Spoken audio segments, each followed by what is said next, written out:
December 17th, 1939, 6:42 hours. Kala Front, eastern Finland.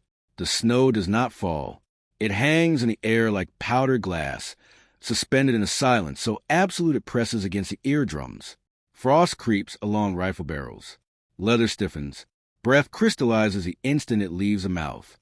Somewhere beyond the tree line, a Soviet column advances along the narrow forest road, boots grinding ice into a brittle rhythm that carries too clearly through the frozen pines. A Red Army sergeant raises his fist. The column halts. White forest, white sky, white earth. Nothing moves. Then the sergeant's head snaps backward, as if jerked by wire. His cap lifts, tumbles, lands softly beside him. He collapses without a cry, blood blooming against the snow before freezing into a dark crust. No muzzle flash. No echo, no warning, only the forest watching. 300 meters away, concealed inside a shallow depression carved into a drift before dawn, a small figure lowers a rifle fitted with iron sights. No optic, no glass to catch the light, only blued steel, oiled wood, and breath disciplined to the point of invisibility. Private First Class Simo Häyhä lies motionless beneath layers of white camouflage. Snow is packed carefully around his firing position to absorb recoil and muffle sound. Even his mouth is filled with snow, cooling each exhale so vapor will not betray him in the sub-zero air. He does not move. He waits. The Soviets react exactly as he anticipates. Officers shout in Russian. Soldiers die behind trunks. Submachine guns rattle blindly into the trees. Splinters burst from pine bark.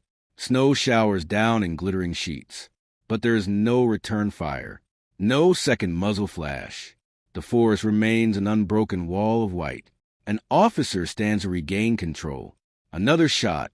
He falls forward into the drift. Hayha cycles the bolt of his Mosin, Nagant M/28-30 with mechanical calm. The metal glides back and forward, the sound scarcely louder than wind over ice. He reacquires the sight picture through iron blades blackened against glare. He does not hurry. He does not overcorrect. Each movement is economical. The winter war has been raging for 18 days. The Soviet Union has crossed the border with overwhelming force. Divisions of infantry, T-26 tanks, artillery batteries, aircraft droning overhead. Moscow expected Finland to collapse within weeks. Instead, the Red Army now moves through forests that seem to think. Forests that kill. A Soviet machine gun team attempts to deploy near the roadside embankment. The assistant gunner struggles with the tripod in the snow. The gunner wipes frost from his eyes. Hayha selects the assistant first. The rifle cracks. The machine gun tips sideways. The surviving crew scrambles, dragging the weapon into partial cover. Some fire wildly toward imagined movement. Others freeze, scanning the treeline for a shadow that never materializes. You can feel it spreading now, not just fear of death, fear of exposure. Minutes stretch thin. The temperature hovers near -40 degrees Celsius. Lubricants thicken. Fingers numb inside wool gloves. Eyelashes freeze together. But Hayha remains steady, insulated by preparation, and by a lifetime spent hunting in these same woods. Another Soviet soldier breaks from cover, sprinting toward a shallow ditch. Hayha inhales, exhales halfway, squeezes. The runner collapses mid-stride, momentum carrying him face first into snow that erupts and settles again in seconds. There is no visible emotion on Hayha's face, no satisfaction, only calculation, ammunition remaining. Wind drift across open ground, pattern of Soviet movement. He is not chasing numbers. He is reducing capability. The column begins to withdraw, dragging wounded behind sledges improvised from supply crates. Officers argue over artillery support. Some insist Finnish units must be entrenched ahead in strength. They are wrong. There's only one rifle operating in this sector, and he is already repositioning. Hayha slides backward through a narrow channel carved earlier with gloved hands, retreating inch by deliberate inch to a secondary hide 20 meters away. The original depression is left pristine. Loose powder drifts in naturally, erasing shape and memory. When Soviet mortars arrive that afternoon, shells will crater an empty patch of forest. They will bombard silence. By dusk, field reports will circulate through Red Army Command. Unidentified Finnish sniper along the Kala line. Casualties mounting. Morale affected. Orders will follow to deploy counter-sniper elements equipped with scope rifles. They will search treetops. They will search rooftops of abandoned cabins. They will search shadows between trunks. They will not search the snow itself. As darkness creeps across the forest, Soviet engines growl in the distance. More trucks. More men. Reinforcements moving cautiously. Rifles angled toward whiteness that feels suddenly alive. Under the frozen canopy, Hayha settles into his new firing position. The iron sights align against a barely perceptible movement near the road. He chambers another round and waits. The deception did not begin with paint. It began with memory. In the aftermath of the First World War, the British Admiralty studied the wreckage left behind by unrestricted submarine warfare. German U-boats had nearly strangled Atlantic supply lines. Merchant captains had sailed in constant fear of periscopes slicing through gray water. The lesson was brutal and clear. Submarines hunted what appeared weak. So the Royal Navy refined an old idea and sharpened it into doctrine. They created vessels that looked harmless but were anything but. These ships carried concealed naval guns hidden behind collapsible bulwarks. Their crews trained to behave like civilians until precise. Second, they did not. They were called Q ships. By the time the Second World War erupted, the tactic had evolved. German naval planners under Grand Admiral Karl Donitz believed disciplined Wolfpack strategy would dominate the Atlantic. U-boats would surface at night, conserve torpedoes, and finish damaged freighters with deck guns. It was efficient. It was economical. It was deadly. But efficiency relied on confidence. A surface submarine was powerful, yet exposed. When a U-boat captain rose above the waves to question a merchantman or fire warning shots, he gambled that the target was defenseless. Q ships existed to punish that assumption. The British disguised some armed vessels as tramp steamers. Russ was encouraged. Deck cargo was staged deliberately. False superstructures altered silhouettes. Guns were hidden behind hinge panels designed to drop in seconds. The crews rehearsed chaos. At the sound of an incoming shell, sailors would scatter theatrically. Smoke pots would simulate damage. A lifeboat might even be lowered to sell the performance. The objective was psychological manipulation. U-boat commanders were trained to interpret fear. They looked for panic signals, sloppy steering, frantic radio calls. Q-ship crews manufactured those tells. They invited pursuit. They delayed the reveal until a submarine closed distance for a finishing blow. Then the transformation happened. Panels crashed down. White ensigns snapped upward. Naval guns roared at point-blank range. At such proximity, even a single well-placed shell could rupture a pressure hull or cripple a conning tower.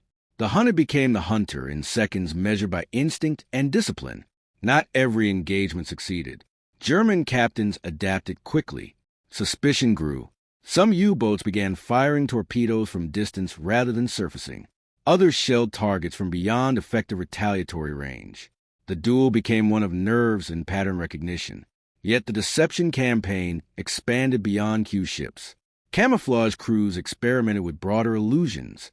Certain warships adopted merchant paint schemes to mask convoy escorts. Others altered mask configurations or funnel shapes to confuse identification guides carried aboard submarines. The ocean is vast, but silhouette is language. Change the outline and you rewrite the message. German forces practiced deception as well. Raiders such as the auxiliary cruiser German auxiliary cruiser Atlantis sailed under false colors, masquerading as neutral vessels before revealing concealed armaments. The Atlantic became a stage where ships wore costumes, and survival depended on performance. Psychological strain intensified on both sides. Imagine commanding a submarine in cold Atlantic darkness. Through binoculars, you see a solitary freighter listing slightly, smoke trailing thinly from its funnel.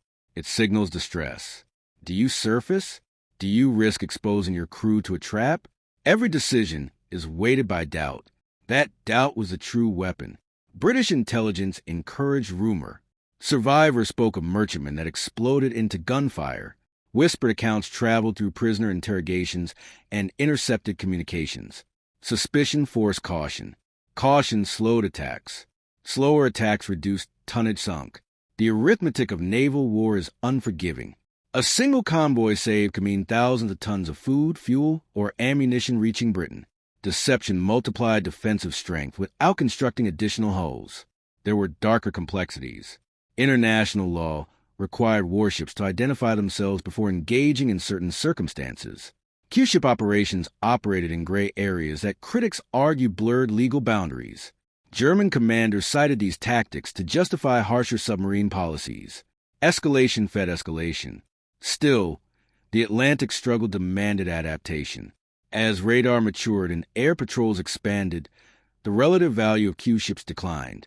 Aircraft equipped with improved detection systems could surprise submarines more reliably than staged vulnerability could.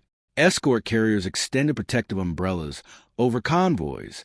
Depth charges and sonar refined the anti-submarine toolkit. Yet the conceptual legacy endured.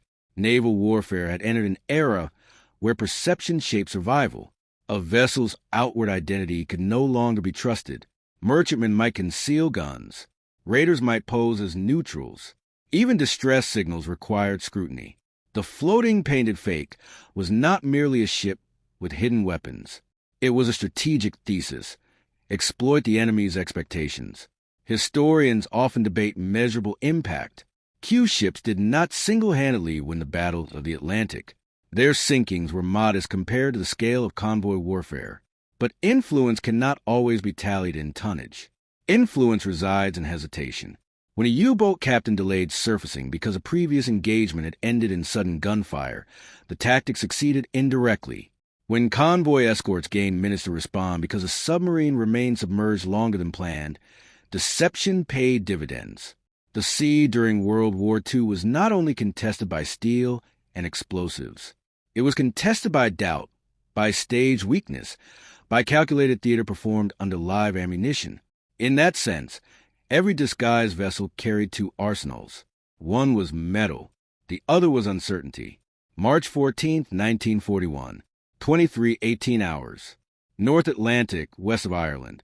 The sea is black glass under a moonless sky. A lone merchantman plows through slow swells, her running lights faint, her silhouette ordinary. Rust streaks stain her hull. Deck cargo sits lashed in uneven stacks. Smoke drifts lazily from a single funnel. From 2,000 meters off her starboard beam, a periscope cuts the surface. Inside the Type WWII U-boat, the commander lowers his binoculars and studies the freighter through the attack scope. No escort in sight. No zigzag pattern. No visible defensive armament. She looks tired, vulnerable. He smiles faintly. Auftauchen. Compressed air hisses. Ballast tanks vent. The submarine rises smoothly, steel hull emerging into cold night air.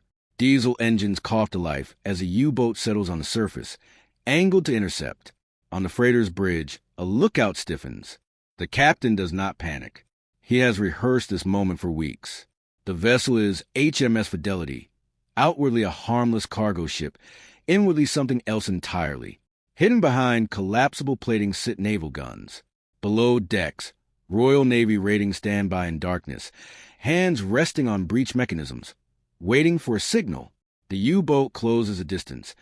Deck gun crew already moving into position. The German commander intends to conserve torpedoes. 1 or 2 well-placed high-explosive rounds will force surrender. He wants prisoners. Intelligence. Efficiency. A flare arcs upward from the submarine, bathing the freighter in harsh white light. On the merchantman's deck, sailors scatter theatrically. One man pretends to trip. Another waves frantically toward the bridge. A lifeboat is lowered awkwardly, splashing into sea at an angle that suggests fear. The German commander nods. Exactly as expected. Range decreases to 800 meters. 500. 300. The U-boat's deck gun fires a warning shot across the freighter's bow. Water erupts in a silver column. The cargo ship slows, smoke thinning as engines reduce revolutions. From the German perspective, it is submission. From the British perspective, it is alignment. On the bridge of HMS Fidelity, The captain watches through a slit in the windscreen. His executive officer counts softly under his breath. 200 meters. 150. The submarine is now broadside, fully surfaced, crew exposed on deck. The captain drops his hand. Panels crash downward. Canvas screens fall away. The white ensign snaps into the night wind. Naval guns roar. The first shell slams into the U-boat's conning tower, shredding railing and throwing men sideways. The second tears across the deck, detonating near the gun crew. Sparks and debris scatter across Blackwater. The transformation is violent, immediate, irreversible. German sailors dive for hatches. Some make it below. Others do not. The U-boat commander shouts orders drowned by gunfire. He had read about Q ships in briefings. He had been warned. But warnings fade under operational rhythm. Another British shell strikes near the pressure hull, metal buckling inward with a hollow, terrible sound. The submarine lists, then rights itself as ballast tanks flood, an emergency dive sequence. HMS Fidelity continues firing until muzzle flashes illuminate smoke and splintered steel. Then the U-boat slips beneath the surface. For a moment, the sea goes still. Oil spreads slowly, reflecting starlight. On the disguised warship's deck, British gunners remain at their stations, scanning for debris. Survivors periscope return. Their breathing is heavy, adrenaline sharp in cold lungs. Below decks, the crew begins damage assessment. The deception has worked, but it has also revealed them. Their cover identity is compromised for future patrols. Radio silence must be maintained until safe transmission range. In the darkness where the submarine vanished, depth charges are not deployed. HMS Fidelity is not equipped for prolonged anti-submarine pursuit. Her role is ambush, not escort. Minutes pass. No wreckage surfaces beyond scattered fragments. The captain lowers his binoculars. He knows the engagement will echo beyond this patch of ocean. Surviving U-boat crews, if any, will carry the memory back to base. Reports will circulate. Doubt will deepen. Elsewhere in the Atlantic, another U-boat commander studies a lone freighter through a periscope and hesitates longer than he might have yesterday. That hesitation changes geometry. Convoys gain time to disperse or regroup. Escorts close distance. Aircraft patrol arcs intersect with submarine approach vectors. Small adjustments ripple outward. Deception rarely wins headlines. It alters behavior. In Berlin, naval staff analyze sinkings and losses with clinical detachment. They tally tonnage destroyed and submarines missing. Each unexplained disappearance forces a question. Was it aircraft? Was it escort? Or was it something that pretended to be prey? By mid-1941, German doctrine evolves. Surface attacks decline in frequency. Torpedoes are fired from safer distances. Caution infiltrates aggression. Yet caution also reduces flexibility. And in war, reduced flexibility can be fatal. The Atlantic remains unforgiving. Storms batter hulls. Radar arrays improve. Code-breaking operations in quiet English estates decode encrypted transmissions. Escort carriers extend protective shadows over convoys once naked to night. Still, the idea persists. A ship is not always what it appears to be. Paint can mislead. Structure can deceive. Performance can reshape the battlefield without altering its physical dimensions. On that cold March night, when HMS Fidelity shed her disguise in a burst of flame and steel, the lesson crystallized across the ocean. Trust your eyes too much, and you may already be dead. Steel decks still tremble from the last exchange when the disguised vessel resumed its patient drift across contested waters. From a distance she appeared slow, vulnerable, almost clumsy, her superstructure deliberately cluttered to resemble civilian cargo gear. Canvas screens hid naval fittings. Dummy crates masked gun mounts. Her funnels were repainted to mimic a neutral trading line. To any submarine commander scanning the horizon through a periscope, she looked like easy tonnage, another merchant hull ripe for interception. That illusion was the weapon. Below the waterline, however, the ship's engines were tuned for sudden acceleration. Gun crews waited behind collapsible bulwarks designed to drop in seconds. Depth charges sat primed along the stern rails. Radio operators monitored encrypted channels for intelligence about Wolfpack movements. The crew had rehearsed the choreography countless times. They would endure inspection signals, even warning shots, until the last plausible moment. Only when the submarine committed to surface attack would the trap snap shut. This cat and mouse dynamic defined the brutal arithmetic of Atlantic warfare. German U-boats relied on stealth and surprise, surfacing to finish damaged merchants with deck guns to conserve torpedoes. Allied decoy ships exploited that habit. By masquerading as harmless traders, they lured submarines into vulnerable positions on the surface. At close range, hidden naval guns could open fire with devastating effect. It was deception sharpened into doctrine. The tension aboard such a vessel was constant. Sailors had performed fear convincingly.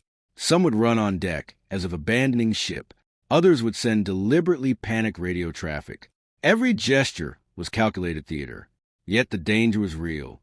If the submarine captain suspected a ruse and fired torpedoes from depth, the disguised ship would have little chance to respond. Success depended on nerve, timing, and the enemy's assumptions. German commanders gradually learned to be cautious, but wartime pressure rewarded aggression. Sinkings were currency. Reports of lone merchants in contested lanes were tempting. Moreover, not every decoy could be identified in time. Weather, haze, and the distortions of a periscope lens limited certainty. Split-second decisions carried enormous consequences. A surface submarine presented a fragile silhouette.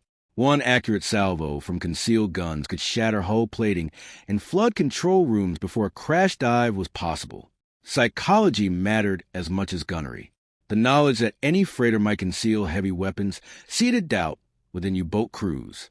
That doubt slowed attack patterns and forced more torpedo use from submerged positions, straining limited supplies.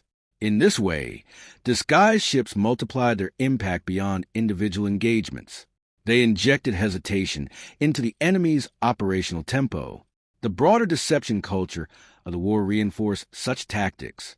Naval architects experimented with dazzle camouflage, painting hulls in disruptive geometric patterns to confuse range estimation. Intelligence services fed false shipping data through double agents. Convoys altered routes based on signals intercepts. The disguised warship was one thread in a vast fabric of misdirection that stretched from dockyards to code-breaking rooms. Yet the human cost remained immediate. When the trap was sprung, violence was intimate and sudden. Gun shields dropped with metallic crashes. Crews sprinted to battle stations. The first volley often determined survival. If shells struck the submarine's conning tower or pressure hull, chaos erupted inside cramped compartments. Steam lines ruptured. Electrical systems failed. Some submarines sank within minutes, leaving little time for escape. Others attempted desperate dives, sometimes too damaged to maintain depth control. For the decoy ship, victory did not erase vulnerability. The blast of their own guns could reveal identity to other lurking submarines. Ammunition stocks were finite. Damage from return fire, even brief, could cripple propulsion or ignite fuel stores. After-action repairs were conducted at sea with limited resources, because returning to port reduced patrol coverage. Each mission demanded endurance. Strategically, these operations contributed to the gradual shift in Atlantic momentum. Combined with improved sonar, radar, air patrols, and convoy coordination, deception tactics eroded the effectiveness of submarine campaigns. Loss ratios began to tilt. The ocean, once a hunting ground dominated by stealth predators, grew more hostile to them. In the end, the floating painted fake was more than a clever disguise. It symbolized a war fought not only with steel and explosives, but with perception. Commanders understood that shaping what the enemy believed could be as decisive as firepower. A silhouette on the horizon could carry hidden intent. A merchant profile could mask naval teeth. As dusk settled over gray swells, the disguised ship maintained her lonely watch, outwardly mundane, inwardly coiled. Somewhere beneath the surface, another periscope might be rising, another commander weighing risk against reward. In that suspended moment between sighting and strike, the true battle unfolded. April 2nd, 1942, 107 hours. Mid-Atlantic Gap. The ocean is a moving void. Inside the control room of a German-type WWII submarine, red light stains steel bulkheads the color of dried blood. Diesel fumes cling to the air. Condensation drips from overhead piping. The boat rides at periscope depth, electric motors humming softly as batteries discharge into the long hunt. Claws zoom narrower. The commander steps forward. He raises the periscope slowly, careful, deliberate, minimizing disturbance on the surface. The lens breaks water, with barely a ripple. He rotates. Black sea, broken cloud, and there, a shape, a freighter, single funnel, low freeboard. No escort silhouettes cutting the horizon. He studies the mast configuration. Cargo booms visible. Deck cluttered irregularly. Smoke output light, but steady. Speed moderate. It looks right. Too right. He lowers the scope halfway. Thinking. Months earlier, one of his flotilla comrades failed to return after engaging what appeared to be an unescorted merchantman. Debrief speculation blamed aircraft. Others whispered about a hidden gunship. Command briefings mentioned British decoys again. Cue ships. Armed merchants posing as prey. The commander exhales through his nose. Intelligence reports insist such traps are rare now. Radar-equipped aircraft are the greater threat. But rarity does not equal impossibility. He raises the scope again. The freighter alters course slightly, almost lazily. No zigzag pattern. No visible gun shields. A lifeboat hangs loosely on davits. He checks range estimation. 900 meters. Surface attack with deck gun would conserve torpedoes. Headquarters pressures for tonnage. Torpedo stocks are limited. Atlantic resupply remains uncertain. He turns to the watch officer. Surface. Compressed air roars through ballast systems. The submarine rises. Hull slicing into night air. Hatches open. Cold wind slams into faces as deck crews scramble toward the 8.8 centimeters SKC/35 naval gun. The freighter does not immediately accelerate. Instead, a signal lamp flickers weakly as if confused. The commander allows himself a thin smile. They are afraid, warrantious. The deck gun fires. The shell lands wide, water erupting beside the merchant hull. On the freighter's deck, figures scatter. One man appears to fall dramatically near the rail. Another waves arms toward the bridge. The performance is convincing, perhaps too convincing. Through binoculars, the commander notices something subtle. The vessels list remains perfectly stable despite apparent engine reduction. Cargo that should shift under panic remains oddly symmetrical. Smoke from the funnel thickens momentarily, not thinning as expected during deceleration. His jaw tightens. Range. 600 meters. Close enough for decisive fire. Close enough for disaster. He hesitates. That hesitation is the unseen weapon forged by months of rumor and loss. On the freighter's bridge, a Royal Navy lieutenant watches the submarine through a narrow slit in the reinforced windscreen. His pulse pounds in his ears. He waits for the order, waits for proximity, waits for commitment. 500 meters. 400. The U-boat maintains surface posture, but something shifts in its angle. It does not close aggressively. It holds distance. The lieutenant senses it. They suspect. Below deck, concealed gun crews grip firing lanyards, muscles trembling from tension, not cold. If they reveal too early, the submarine will crash dive beyond effective range. If they wait too long, a torpedo might be loose from shallow depth. 300 meters. The German commander studies the freighter again. He notices the mast height relative to hull length. Slight discrepancy from registry. Silhouettes memorized during training. He cannot prove it, but doubt calcifies. He lowers the binoculars. Torpedo or Einsklar Macken. Below deck, torpedo crews move quickly, efficiently. Compressed air valves are checked. Euro angle set. The British lieutenant sees a shift. The submarine is not committing to deck gun range. It is preparing to fire submerged. Stand by. Panels remain closed. Guns remain hidden. The trap hangs unfinished. The U-boat's bow dips slightly as ballast adjustments begin for partial dive. Water curls along hull plating. Torpedo los. A faint white wake streaks toward the freighter. Hard to port, the British captain shouts. Engines surge to full power. The disguised vessel heels sharply. The torpedo passes along the starboard quarter, detonating in open water beyond. Now there is no ambiguity. Drop screens. White ensign up. Steel panels crash downward. Hidden guns swing into position. The British ship opens fire at maximum range as the U-boat attempts crash dive. Shell splashes bracket the submarine. One round lands short. Another slams into the water just aft the conning tower, showering steel with fragments. But distance favors the submarine now. The hull slips beneath the surface seconds before the third salvo arrives. The British crew holds fire, scanning. Oil does not surface. Debris does not rise. The ocean swallows the predator intact. Silence returns, heavy and unfinished, on the submerged U-boat. The commander grips a handrail as depth gauges descend. He listens for impact that never comes. He replays engagement in his mind. It was a trap. He is certain now, and certainty spreads faster than orders. When he files a patrol report, it will describe a disguised armed merchantman operating alone in the mid-Atlantic gap. Other captains will read it. They will remember the near miss. Next time, perhaps they will not surface at all. Next time, they may fire from distance, or not attack. The Atlantic war shifts not only through sinkings, but through decisions unmade. Above, the disguised ship steadies course, engines humming, guns concealed once more. The sea appears empty again. But beneath the surface, doubt moves with every submarine that listens for prey and hears instead the echo of a hidden gun.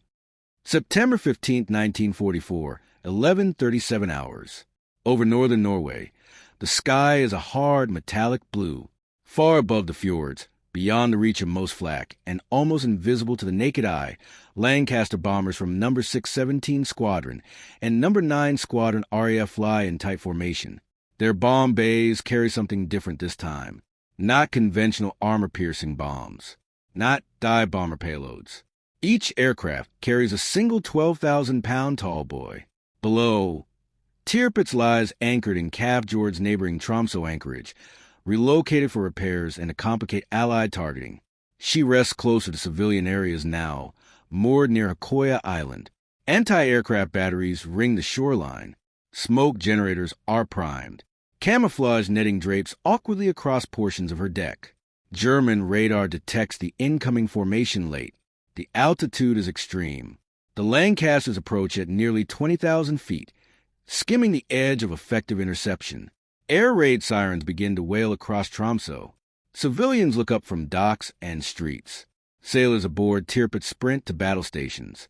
Flak crews brace, scanning the sky for shapes barely larger than specks. On the Lancaster cockpit glass, the fjord appears serene. Bomb aimer Flight Lieutenant Johnny Hancock lies prone over his sight, adjusting for wind drift and altitude. The tall boy beneath him is not just a bomb. It is an earthquake weapon designed by Barnes Wallis to penetrate deep before detonating, sending shock waves through earth and steel alike. Steady, steady. Below, smoke generators erupt, cloaking Tirpitz in thick gray haze. Shore batteries open fire blindly. Black bursts peppering the upper air. The altitude shields the Lancasters from accurate targeting. Hancock sees through a thin break in smoke. The dark outline of the battleship's hull. Massive. Motionless. He releases. The tall boy drops cleanly, accelerating rapidly, its streamlined casing slicing through air. On Tirpitz's deck, sailors glance upward too late. There is no whistle like smaller bombs. No immediate flash. The tall boy plunges through deck armor near turret Caesar, smashing through layers of steel before disappearing into the ship's interior. For a fraction of a second, nothing. Then the detonation. It is not a simple explosion. It is a violent displacement of reality. The blast rips open the ship's spine, shattering bulkheads, blowing a crater through the bottom plating. A column of water and flame erupts skyward, dwarfing the superstructure. Tirpitz shudders as if struck by a giant fist from beneath. Inside, compartments implode. Ammunition lockers detonate sympathetically. Steam lines burst. The internal shock wave travels through steel frames already weakened by earlier attacks. Structural integrity fails catastrophically. She begins to roll.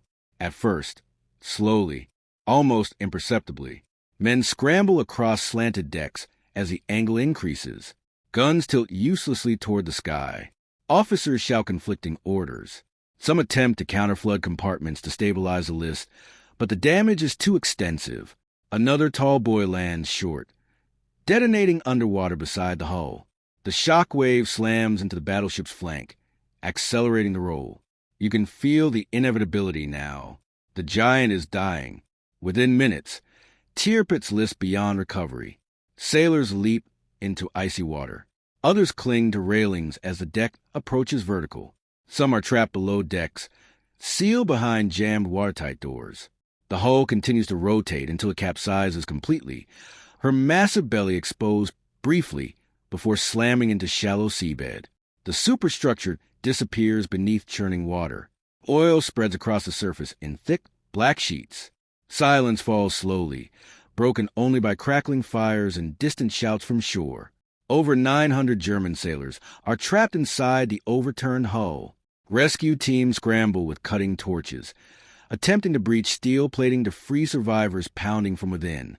Some are saved through improvised holes cut into the hull. Many are not. Above, the Lancasters turn for home. They do not circle triumphantly. They simply depart, fuel gauges tight, engines steady. The mission objective is complete. From the air, the fjord looks different now. Where once stood the pride of the Kriegsmarine, there is only smoke and an oil-stained slick. The fleet in being is no more. Months of British innovation, from midget submarines crawling beneath nets to earthquake bombs falling from stratospheric heights, have culminated in this single moment. Steel met imagination. Mass met precision. An imagination won. On shore, German officers stare in stunned disbelief at the overturned hull of their most powerful battleship. The fortress strategy, the armored might, the months of repairs, all undone in minutes by gravity and design. The Arctic wind sweeps across Tromsø in different ideology and pride. Beneath the cold water, Tirpitz rests on her side, a massive tomb of steel. But the story does not end with her sinking, because her destruction will echo far beyond this fjord, reshaping naval doctrine and proving that even the largest warships can become obsolete overnight. September 16, 1944, 2:10 hours. Tromsø harbor is lit by flood lamps and welding arcs. The overturned hull of Tirpitz looms above the waterline like a stranded leviathan, her red-painted bottom exposed to the night air. Smoke still curls from ruptured compartments. Oil drifts in slow, iridescent swirls across the fjord. From inside the steel carcass, faint knocking echoes. German rescue crews move with frantic precision. Cutting torches hiss against armor plate nearly 5 inches thick. Each breach takes time. Oxygen is limited for those trapped within. Sailors pound rhythmically on bulkheads, a desperate Morse code of survival. You can feel the urgency in every spark that falls into black water. Some are pulled out alive through jagged openings, faces blackened, lungs burning from fumes. Others are carried away silently, wrapped in canvas. The casualty count climbs with grim inevitability. Officers speak in low voices, refusing to meet each other's eyes. The battleship that once dictated Allied convoy routes now lies motionless, its guns useless, its swastika battle ensign submerged in cold Norwegian water. Word spreads quickly through the Reich. Propaganda ministries scramble to shape the narrative. Official statements emphasize heroic resistance and overwhelming enemy force. Privately, the loss strikes deeper. Tirpitz was more than steel. She was a deterrent, a psychological weapon. Now that shadow is gone. In London, Admiralty officials receive confirmation photographs. Analysts examine the images carefully. Hull capsized, superstructure crushed, no possibility of salvage for combat use. The threat to Arctic convoys has evaporated overnight. Convoy planners revise risk calculations immediately. Escort allocations shift. Capital ships previously tied down to counter a potential Tirpitz sortie are reassigned. The strategic weight she imposed on Allied resources dissolves in a single afternoon. The impact is disproportionate to the wreckage. For nearly 3 years, Tirpitz forced Britain to guard northern routes with battleships, carriers, and cruisers that might otherwise have supported Mediterranean or Atlantic operations. Her mere presence in Norway created caution. Now, absence creates freedom. On shore in Tromsø, German sailors gather quietly as dawn creeps across the fjord. They watch the tilted mast of their ship, half submerged, streaked with soot and oil. Some remove caps. Others stand rigidly, expressions locked between grief and disbelief. You can sense the psychological fracture. The Kriegsmarine has already suffered heavy blows. Bismarck lost in 1941. Scharnhorst sunk in 1943. Surface fleet doctrine has been steadily eclipsed by submarine warfare and Allied air superiority. Tirpitz was the last great capital symbol of German naval ambition. Her loss feels final. Yet even in defeat, lessons crystallize. German engineers study the pattern of tallboy penetration. They analyze how the bomb pierced deck armor before detonating deep within. Reports circulate through remaining naval commands. Static defense is vulnerability. Concentration of mass invites precision strike. Across the channel, British planners reach the same conclusion from the opposite angle. The era of heavily armored surface dominance is ending. Air power, special operations, and asymmetric engineering have demonstrated that no harbor is immune. The X-craft crews, now recovering in captivity, do not witness this final chapter firsthand. But their daring raid in September 1943 marked the first crack in Tirpitz's armor. The tall boy delivered the final blow. Yet the vulnerability was exposed the moment midget submarines slipped beneath torpedo nets once believed impenetrable. Steel proved mortal. By late September, salvage considerations begin. German authorities debate whether the hull can be partially raised for scrap or used as a static battery. Practical reality intervenes. The war's resources are dwindling. Allied bombers pound German cities nightly. The Eastern Front collapses steadily westward. There is no capacity for resurrection. The fjord gradually grows quieter. Rescue operations wind down. Bodies are recovered over weeks. Some remain entombed within the hull permanently. Memorial services are conducted on shore under gray skies. Names are read aloud into cold air. The overturned ship becomes part of the landscape. Fishing boats steer cautiously around her remains. Civilians glance toward the wreck with a mixture of awe and sorrow. History does not always roar when it shifts. Sometimes it settles into silence. The Arctic wind brushes across exposed steel plates, producing a low, hollow tone, almost like a distant bell. The giant that once threatened entire convoys now serves as a reminder carved in iron. Fortresses are illusions if imagination finds a way inside. And in naval war, adaptation decides survival. Only one chapter remains. May 8, 1945, 23:01 hours. Europe is quiet at last. In a small Norwegian harbor, the overturned hull of Tirpitz still lies where she fell, rust beginning to creep along her exposed plates. The war has ended. Searchlights no longer rake the sky. No flak guns bark from hidden batteries along the cliffs. The fjord holds only wind and memory. But history does not rest. It studies. In London, naval strategists compile after-action reports thick with diagrams, blast calculations, and structural assessments. The X-craft raid, Operation Tungsten, the tall boy strikes. Each phase is dissected clinically, not for glory, for doctrine. What defeated Tirpitz was not a single weapon. It was adaptation. First came the unconventional assault, the chariot human torpedoes that failed in Trondheim but proved intent. Then the X-craft, crude yet precise, exploiting a psychological blind spot. Fortress logic assumed threats from above or across open sea. It underestimated the patient crawl beneath. The midget submarines did not sink Tirpitz outright. They did something more important. They proved vulnerability. Once that illusion cracked, every subsequent strike exploited it. Air attacks grew bolder. Bomb loads grew heavier. Intelligence refined targeting. The tall boy was not conceived in isolation. It was a logical evolution of a war that demanded deeper penetration and greater force. You can trace a straight line from a diver cutting nets in freezing darkness to a 12,000-pound bomb punching through armor from 6 miles up. In post-war analyses, engineers marvel at the cumulative stress placed on the battleship's frame. The underwater detonations in 1943 weakened structural integrity along the keel. Emergency reinforcements restored function, but not original resilience. When Tall Boy detonated inside the hull in 1944, the compromised framework failed catastrophically. War is rarely about a single blow. It is about layered pressure. For the Royal Navy and RAF, Tirpitz became a case study in neutralizing a superior surface combatant without direct fleet engagement. The cost of confronting a battleship head-on in open water would have been immense. Instead, Britain applied ingenuity where brute force risked disaster. Small craft, precision bombing, relentless intelligence gathering. For Germany, the lesson cut deeper. Concentrating strategic value in a single asset creates both deterrence and vulnerability. Tirpitz tied down Allied resources for years, yet her static deployment in Norwegian fjords made her predictable. Predictability invites planning. Planning invites innovation.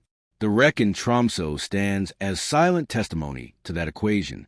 Years after the war, salvage crews begin dismantling the hull. Sections are cut away methodically, hauled to shore, melted down. The giant is reduced piece by piece.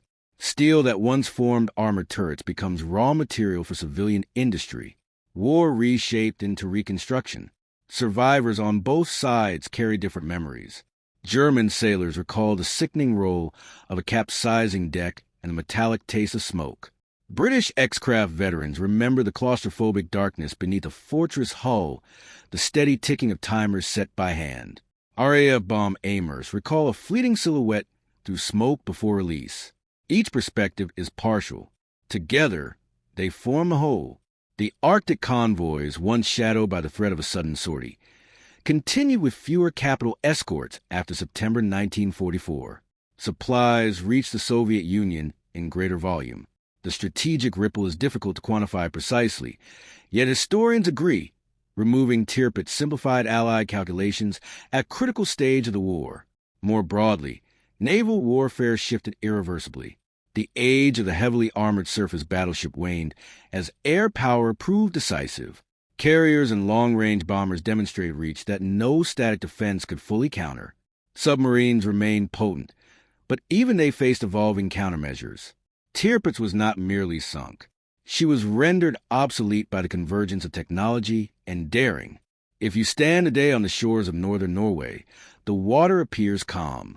Fishing boats pass where smoke once billowed. Few traces remain visible above the surface.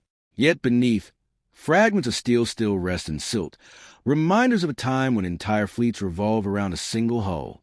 History often celebrates grand clashes between equal forces. The destruction of Tirpitz tells a different story. It is about the asymmetry of resolve, about the willingness to send small crews into near-suicidal missions because conventional options had failed.